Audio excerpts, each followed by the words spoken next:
Now, I bet I know what you're thinking. What happened to the rest of the music? Some of you are thinking, I only came for the music. What's this guy doing up there now? Well, I don't know. They asked me if I would preach after the first song, and I just do as I'm told around here, so I'm going to preach. Now, there'll be more music in just a minute. I want to thank you for coming out on this final Sunday in the month of August.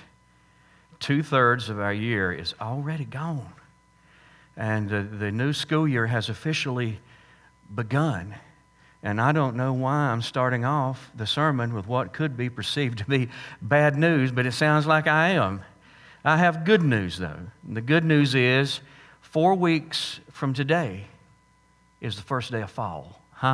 4 weeks from the day is the first day of fall, and I have more good news. Today I'm going to conclude the sermon series entitled Bought In or Bought Off. If you'll give me about 40 minutes, I had in my notes 35 to 40. After the first service, I'm going to say a solid 40. If you'll give me a solid 40 minutes, this series will be over, and hopefully we can move on to the next series that won't be nearly as heavy and maybe be a lot more encouraging. And I say that really in jest. You know how I do things.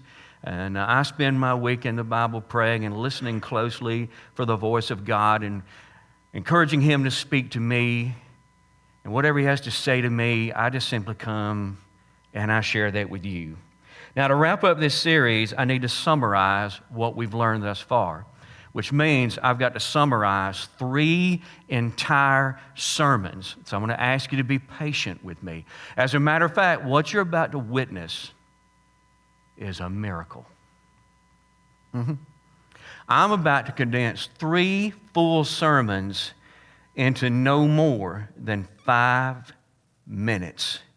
And I know what you just thought. If you can do that today, why didn't you do that 4 weeks ago?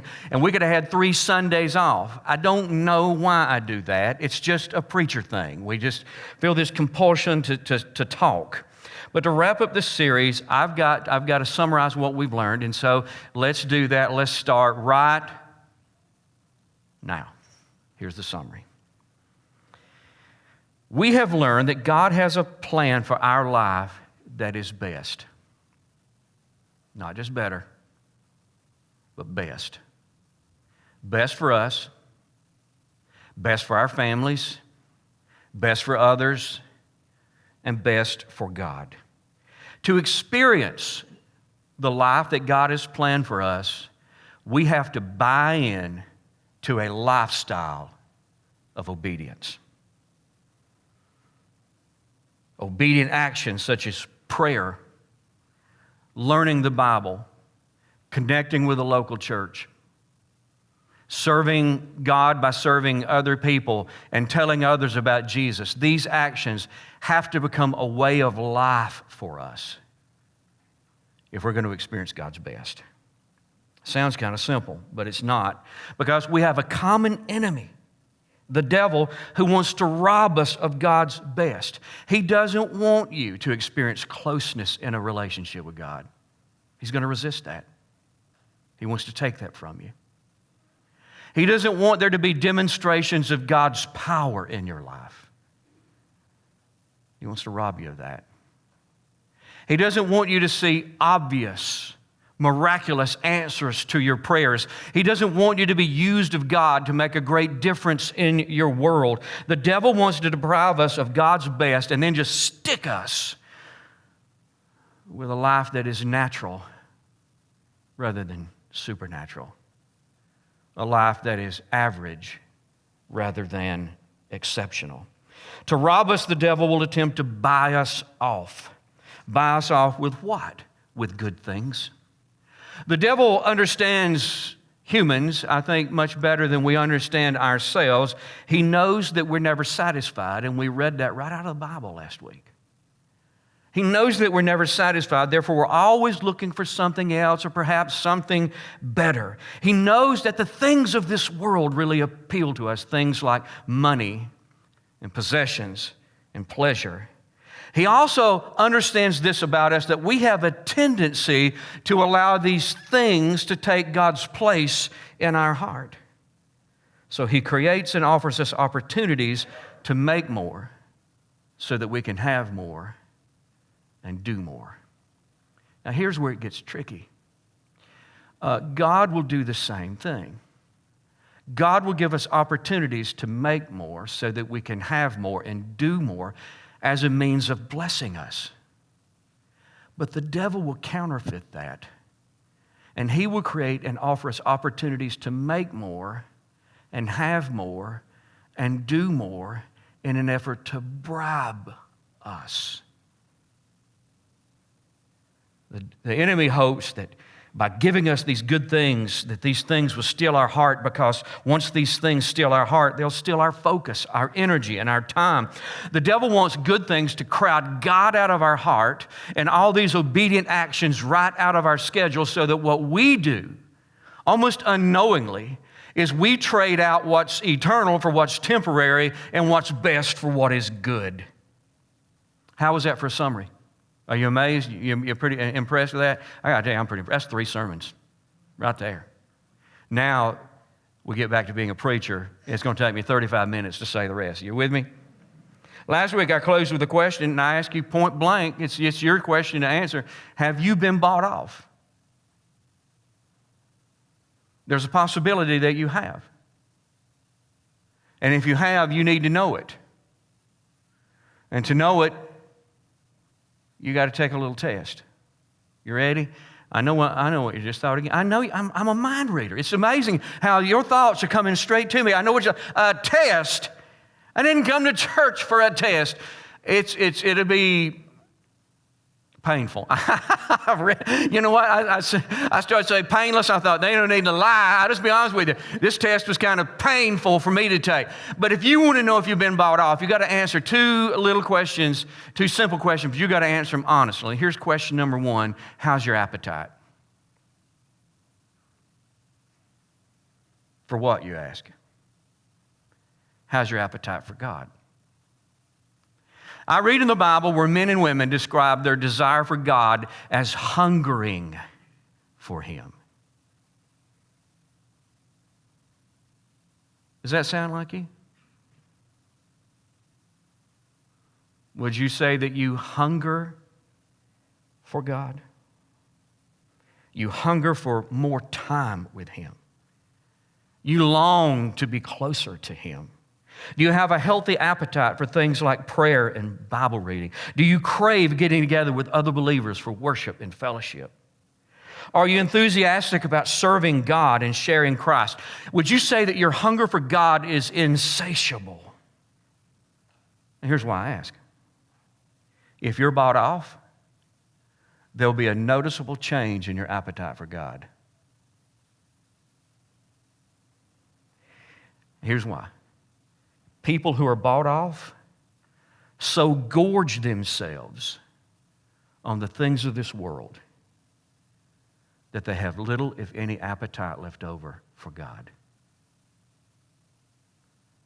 That's a pretty serious statement. I want you to let that sink in. How would you know if you've been bought off? I mean, what's going on inside of you in regard to your appetite for God? Diminishing? Could it be that you so gorge yourself on the things of this world, you have no appetite for God? Let me get an example of what I'm talking about. When Lynn and I were first married, I lived within sight of my grandmother and my grandfather. And those of you that know my wife, you know that she's an outstanding cook. And I am living evidence that she is an outstanding cook. Now, my wife is outstanding. She's not in the auditorium in this service, so I had to be very careful at how I worded this in the first service. My wife is outstanding. My grandmother was legendary. She was a master at making something out of nothing. I guess I could say something special out of nothing. She described what she cooked as rough grub. That's the way she described it. Let me give you a typical meal. It would go like this. My grandmother, and I didn't say this in the first service either, so we can't put this one on the website, but her cornbread was the best in the world. I'm telling you, man, it was the best in the world. So she usually made a cake of cornbread with every meal, every dinner. And she would make a pot of pinto beans. Almost always they had beans. This was rough grub. She always had a garden. So in the summer, there were fresh tomatoes, cucumbers. She had green onions out of the garden. She would pick lettuce, fresh lettuce out of the garden, and she would chop it up and chop green onions up in it. And she would fry this meat that she described as streaked meat. Does anybody ever had any streaked meat? So she fried up this streaked meat, kind of like fatback, but it had some meat to it, not just fat, mostly fat. But she would fry that up. She would take the meat out, put it on a paper towel, and while this grease was sizzling, she'd take this big bowl of fresh lettuce and chopped fresh onions, and she would pour that hot grease over it, just like you'd put salad dressing over a salad. And she described this process as, I'm killing it. I'm killing this lettuce and onions. Now, some of you are going, that sounds horrible. It was wonderful and healthy. I mean, I had all the vegetables, And so here she had the cake of cornbread, the pot of beans. She had all the fresh vegetables. She had this lettuce and onions that had been killed, the streaked meat. And she would always pour a big, tall glass of ice-cold whole milk, no skim for Granny. Listen, if you're going to put hot grease over your vegetables, you don't drink skim milk. You had ice-cold whole milk. And she knew I loved this rough grub. So I'd come in from work, and when I'm getting out of the car, she'd be standing on her porch. Ronnie! And I'm thinking, oh, something's wrong. And I'd go running, and she'd say, why don't you come in for just a minute? I just put supper on the table. And I'd say, Granny, Lynn's coming in. She's going to be cooking. And she'd go, well, I've already set you a place, and there was my place with the milk and all the rough. And she'd say, just have a little bit. And I'd sit down, and how do you have just a little bit? I mean, I ate all I could, and then made a glass of cornbread and milk, and I'm so stuffed. And then I'd go waddling back down to our house. And I'm thinking, oh, God, Lynn's going to cook. And then I would be thinking, well, by the time she sets the table, I'll be hungry. And Lynn would come home, and she'd spend all this time in the kitchen. She'd sit a fabulous meal down, and I'd just start kind of picking at it. And she knew. Ronnie Hodge doesn't have an appetite. I know why. And she would go, you've been to your granny's. You have been to your granny's. And I'd have to confess, honey, I'm already full. You know what, Sammy? I'm telling you what. Let's be frank and let's be honest this morning. Some of you don't have an appetite for God. Or you have very little appetite for God. Because like I filled up at Granny's table, you fill up on the things of the world. Let's do a little self-quiz. You ready? Are you more likely to be on Facebook than in the book? Now, here's in the first service where I started getting some kickback. I saw your back bristle. I saw it right then. I felt it. Some of you bristled. Like, what do you mean? I'm going on record. I'm not saying Facebook is a sin. Did I say Facebook is a sin? Got it. It can be a good thing, can't it? What I'm saying is if you spend more time on Facebook than you do in the book, it's probably going to reveal something about your appetite. That's what I'm saying. You forgive me? You forgive me for making that statement, huh? Okay, let me pick on me for a minute. And that's deer hunters. Anybody here like to deer hunt? Can I see your hand? Anybody any deer hunters in the room?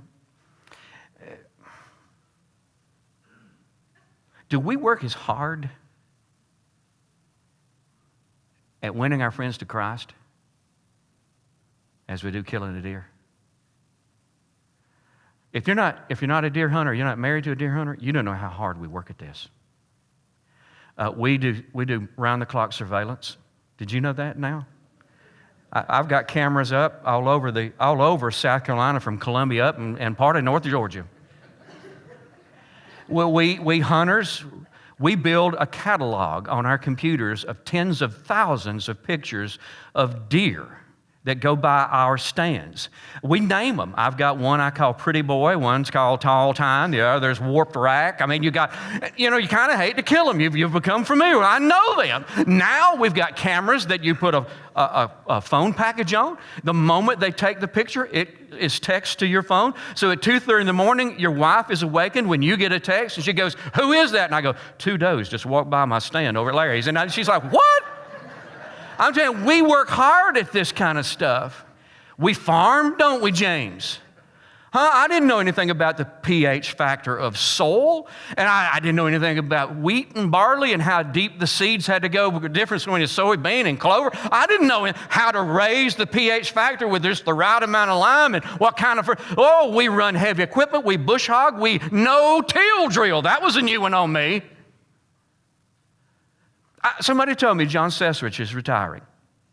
You know who they need to hire to take his place? Any deer hunter. We know far more about the weather than John Sesrich. Don't go to the Weather Channel app. Just ask a deer hunter. We know when the front's coming in. We know how it's going to affect the temperature, the barometric pressure. We know what the prevailing winds are going to be for the next 2 weeks. We work hard at this. You know why? We're passionate about it. Does that same passion show up in the time and energy and effort we put in to helping a buddy get to Christ? I'm just saying. We're just trying to see, what are we hungry for? And I know what some of you just thought. I've always known these deer hunters had issues. I've always known it.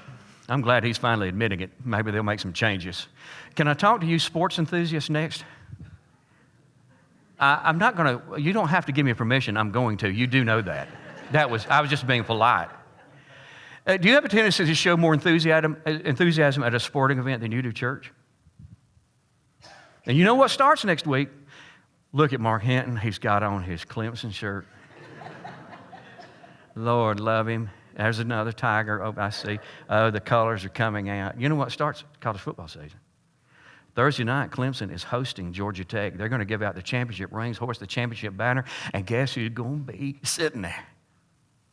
Me. And you know what I'll probably do? I'll probably do some of this. I'll probably do some of that. I'll probably eventually yell at an official and say, "You're blind as a bat. Why are you even trying to do that?" I'll get into it. You will too. Saturdays, it's going to be go dogs, roll tide. I'm telling you, you're going to be fussing and shouting and probably crying. I tell you, we get so into our sports, and then we come to church the next day. And that's all we can do to stay awake. What's wrong with that picture? Because that ain't right. Thursday night, I will look out on that field. Not a single player died on a cross so that I could be forgiven. Not one. Nobody on the sideline took my place, bore my sin, and was punished for me. And I'm going to get jacked up, torqued up, wound up, get loud, and so will you. And then we come here and we act like we're at some kind of funeral. Am I meddling? Huh? I'm not saying it's wrong. I'm saying it might tell us something about our appetite, what we hunger for. Do you get more excited thinking about getting off work, getting on your jammies, and binge watching your favorite TV show than you do getting to church on Sunday? Are you more committed to getting to the gym than you are maintaining the practice of private devotions? How's your appetite?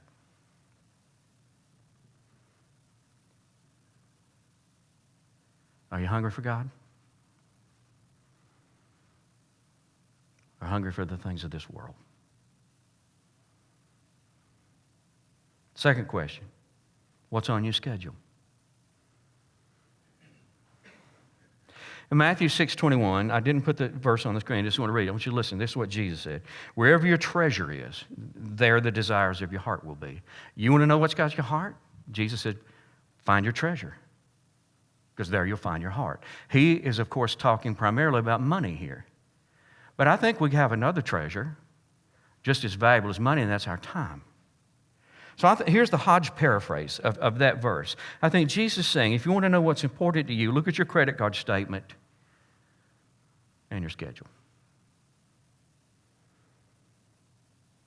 We will invest money and time in the things that are important to us. So if you want to know, if you want to examine your own heart, examine your schedule.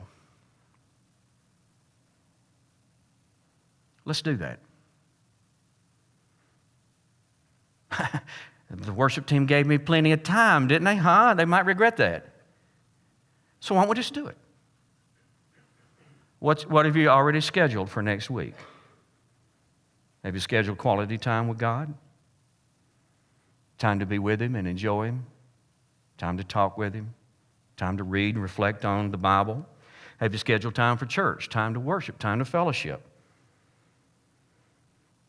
Time to serve? Have you scheduled time with someone whom you are trying to encourage or mentor, or someone who you're trying to help along in their faith? Have you scheduled time for God and the things that you know He wants you to do? If not, why not?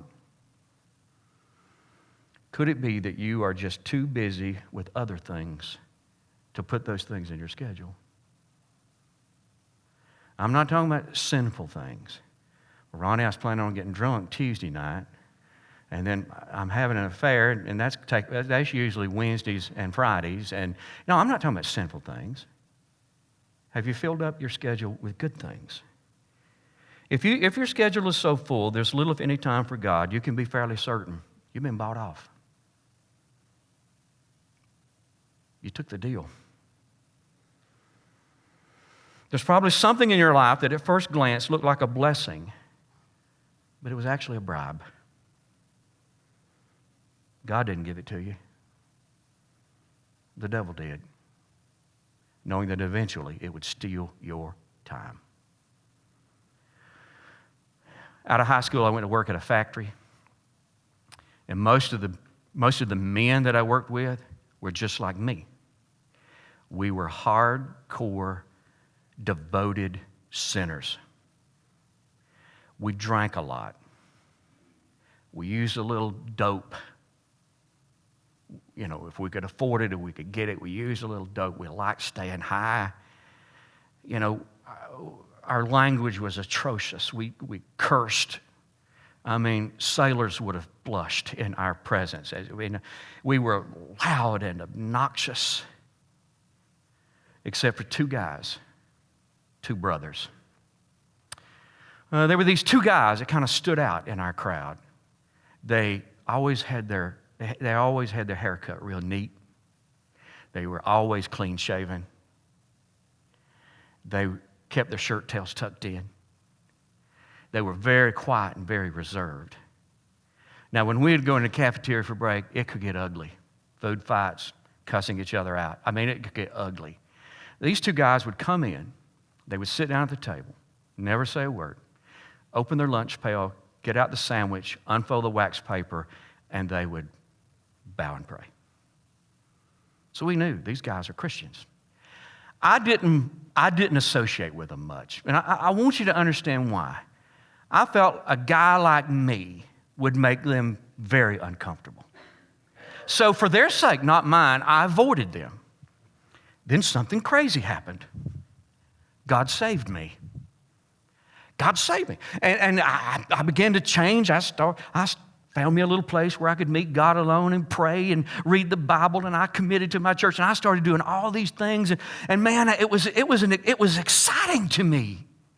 And so one day I had to go talk with one of these guys because he had to do some work for my department, and in the context of the conversation, I said, "Hey man, did you know that I've been saved?"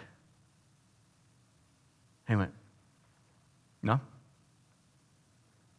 I thought, okay. And I said, man, I started telling him how exciting this all was for me, and how, I love spending time in prayer and the Word, and how I was growing and getting to know God, and I didn't know it could be this good. And I'm telling him all that, and I could just see this glassy-eyed look come over him. And he said, "Hang on, I feel like I need to stop you." I said, "Okay." He said, "You're talking to me like you assume I do those things." He said, I don't. I don't have a place where I meet God. I don't set aside a time where I don't read the Bible on my own. And these things, I don't do any of that. Well, then he could see the puzzled look on my face. And he must have felt that he needed to explain himself. He said, you see, I raise cattle and I keep bees. I'm waiting for and? You know? And he began to explain. I work here, I get off, I tend to my cattle, I tend to my bees. It's time for a shower and I go to bed and I do it all over. You know what he's saying? I don't do those things that God obviously wants me to do because I'm busy. My schedule's full. I'm raising cattle, Ronnie, and I got to tend to my bees. I'm sure that when he was cutting into the big New York strip before, I believe he's saying, thank you, God. Huh? You blessed us with this incredible beef. As he's pouring honey on that homemade biscuit with butter, and thank you, God, did God give the man the cows and the bees? I would say with almost 100% certainty, no. Who gave him that? Good things. Who gave him those good things? Those are part of a bribe to keep him from doing the best things. You don't have something like that in your life, do you? Something good that has absolutely stolen all of your time. So the very thought of trying to live for God, you go, I don't know how I would do it. Well, in our little test this morning, how did you do? Is your appetite for God diminishing? Do you hunger for the things of this world more than you hunger for God? Are you so busy with good things there's little, if any, time left for God? If so, it is very, very likely that you've been bought off, which means you're currently trading what's eternal for what's temporary and what is best for what is good.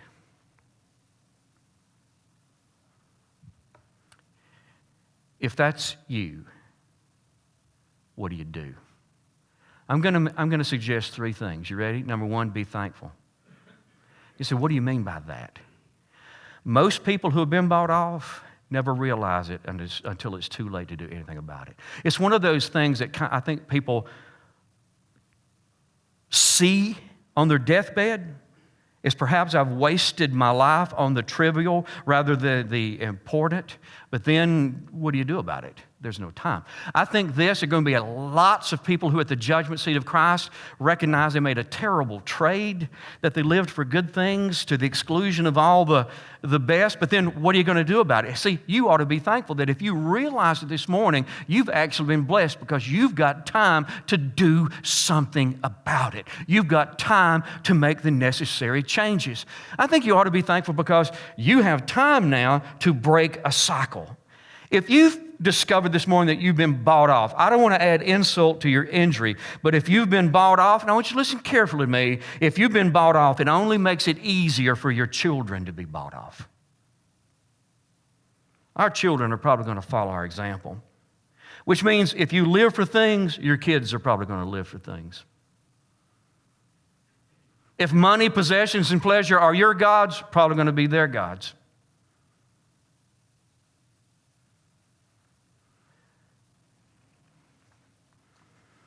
If you miss out on the best, there's a good chance that they're going to miss out on the best.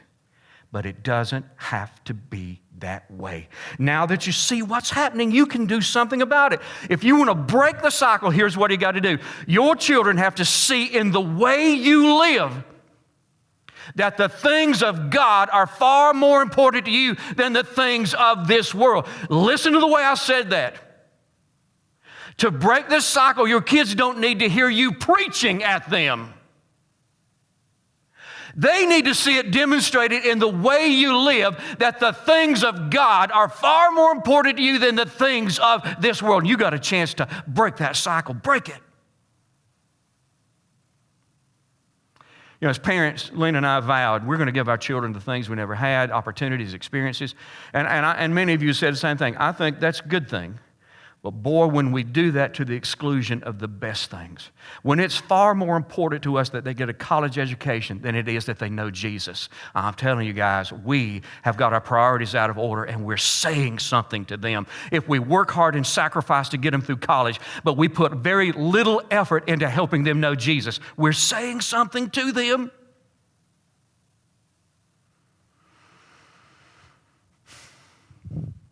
Be thankful that number 2, make it right. I wish I could tell you that I've never been bought off, but I have.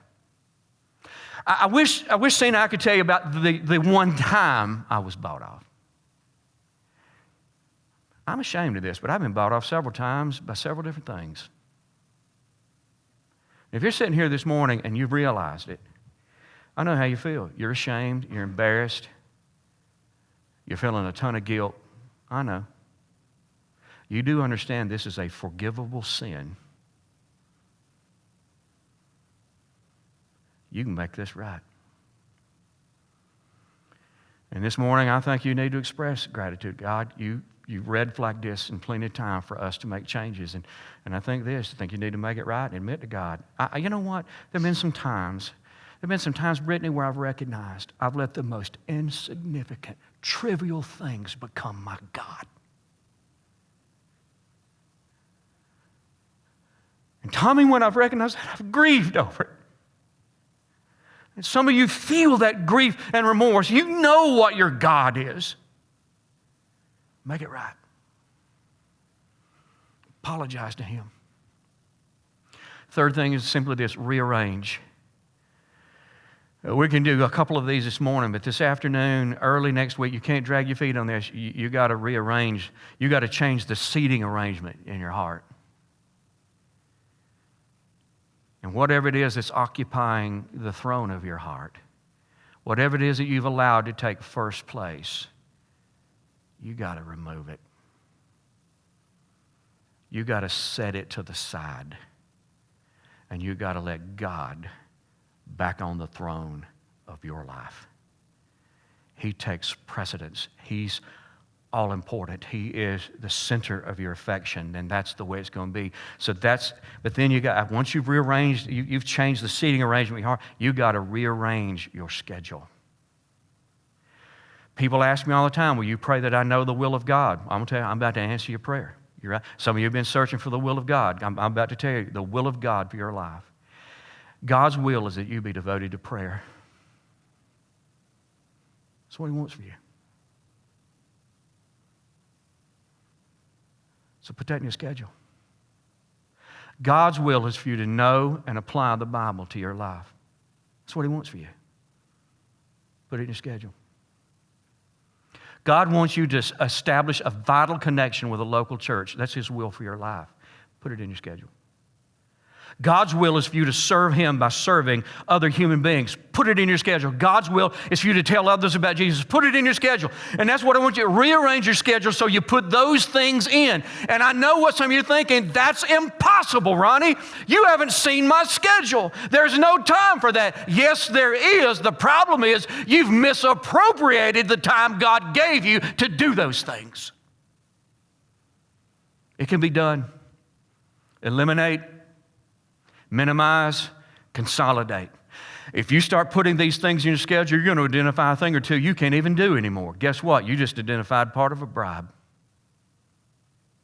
You pray for the wisdom, and you pray for the courage so that when you understand what those things are, that you've got the courage to cut them out. Done. Make the phone call, be gracious, give an adequate notice, but say, when I said yes to this, I didn't understand that I was overcommitting myself. I'm going to have to back out of this one. So you eliminate some things. You minimize some things. There's some things that you don't need to let go. You just don't need to put as much time into. Would you mind if I made a couple of suggestions here? There again, you understand that was just me being polite. I'm going to make a couple of suggestions. There are probably some things we could all minimize. One is television viewing. Keep a running log of how much television you watch next week. If you cut back 50%, think of all the time it would create for you to do those best things that God wants you to do. Second thing that we could minimize, listen carefully to me, is recreation. Is recreation a good thing? Now listen, I'm preaching this like 2 weeks before deer season opens, right? Is recreation a good thing? Oh, yeah. Everybody needs some recreation. Every family needs recreation. But I fear that in our culture, we've gone way too far with it.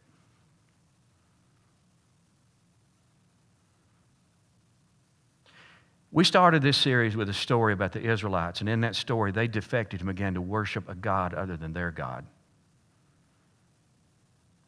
I believe that's happening to God's people now. I believe that recreation has become the new God. Not of people outside the church. I think recreation has become the God of the church.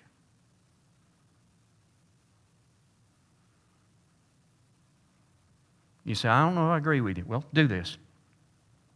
If it's possible, you get your end of the year credit card statement. Maybe there's a summary on there and how much money you put into recreation. Compare that to how much money you invested in spreading the story of Jesus Christ. Which one of those two is going to be the greater?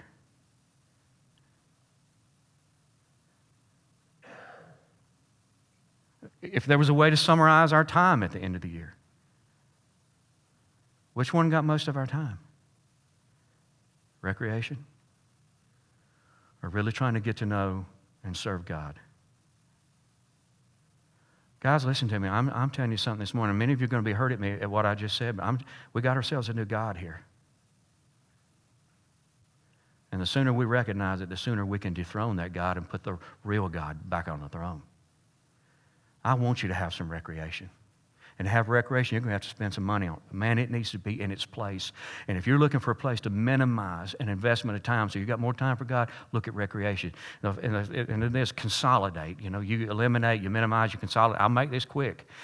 Some of you are thinking, well, I guess I'll have to quit the gym after my preacher preached. Don't quit the gym. You hear me? Don't quit the gym.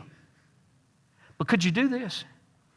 Could you make that time not only a pursuit of physical fitness, could you make it a pursuit of spiritual fitness? When you're doing your cardio, whatever that, it's the treadmill or the station, whatever, can you do your cardio? Rather than listen to AC/DC, belt out Back in Black. And some of you are thinking, is that a sin? No, it's one of my all-time favorite songs. Got it? But rather than listening to AC/DC as you're burning calories, why don't you listen to a sermon? I know what you're thinking. If it's your sermon, Ronnie, I'm going to go fast asleep, fall off that treadmill, break my neck. Listen to me. Listen to somebody else is preaching. Couldn't you do both? Some of you are thinking, well, I guess the kids are going to quit football. I'm going to tell them, I got to have the nights you're at practice, I got to have those nights back here winning somebody to Jesus. You're out of football. Don't get those kids off the team. Won't you do this? Those other parents that are sitting on the bleachers waiting on practice in, won't you try to win them to Jesus? See what I'm saying? I think that if we just made God first across the board in our lives, I think we'll be fine.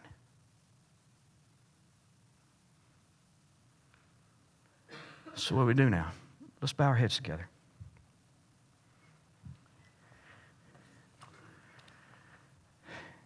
I want you to do your best right now to zone everybody in this room out. Zone them out. Just for the next few minutes, it's you and God.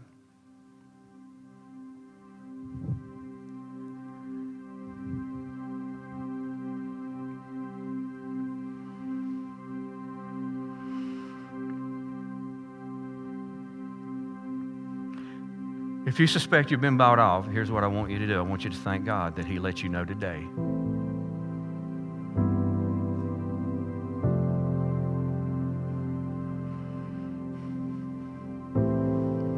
I want you to make things right with Him right now.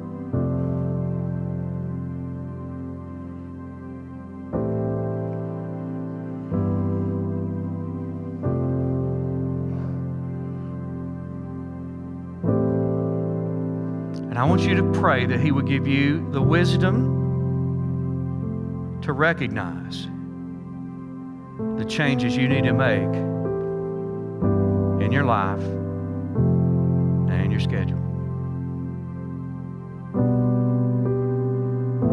And the courage you're going to need to do it.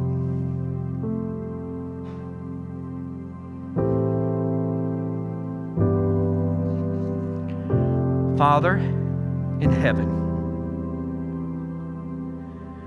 we confess that things make lousy gods.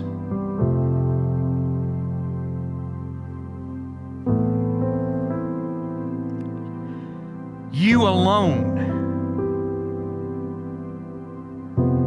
are meant to occupy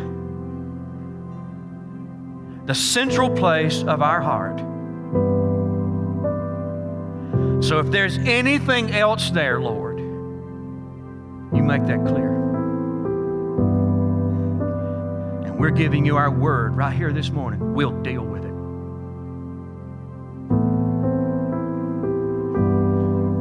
We're leaving here today, God, with you back on top. Now you help us lead our lives accordingly. In the name of Jesus, we ask this together.